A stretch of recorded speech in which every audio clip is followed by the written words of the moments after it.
This is Sandeep Shettigar. Our site is in Udupi near Bariga Hospital. We were looking to remodel a kitchen initially installed 8 years ago. It's completely PVC based and we had lots of issues. Especially maintenance issues, water leakage, and also hinges coming off.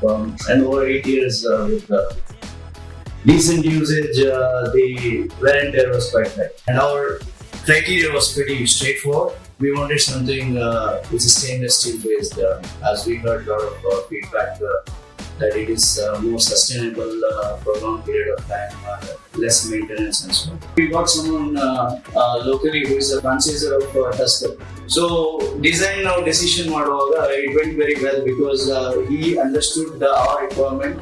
He is able to draw out all the 3D diagram as and when sort of we change, tweaks things and so on. Look and feel each aspect, hinges itkondu, stainless steel caskets, shutters very very material barutte. From the time we placed the order, I think it took about 3 weeks.